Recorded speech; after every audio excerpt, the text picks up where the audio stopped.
2 недели по крвавиот четврток во собранието се уште трае истрагата за тоа кој и какво дело сторил во насилството.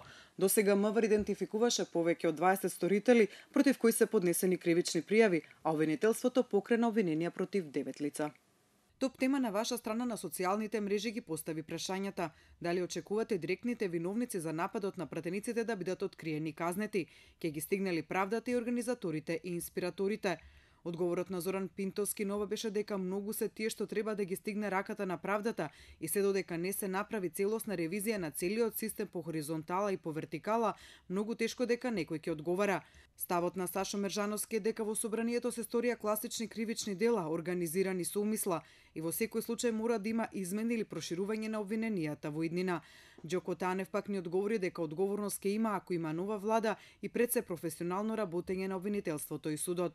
Скептичен дека ќе има правда за насилствата во собранието е Тоше Тошев, кој кратко ни одговори не, додека Муса Есати на нашето прашање констатира: правдата веќе 10 години побегнала од Македонија. Според Диов Ангелчо, да функционираше тоа така, Македонија ќе имаше максимум 300.000 жители. Но не се само тие скептични дека раката на правдата е доволно долга за сите во Македонија. Бојан Петровски во тој контекст напиша дека се додека е Зврлевски начело на јавното обвинителство, виновниците нема да ги стигне правдата. Според него ќе има правда само тогаш кога ќе се тргнат рацете на политичарите од правосудството. Виолета Праметарова Христова пак е настав дека како што се одвиваат работите, се поголем е сомнежот дека тоа ќе се случи. Се навикнавме ненормални случувања и постапки да се третираат како нормални, така исто неказнувањето на насилниците.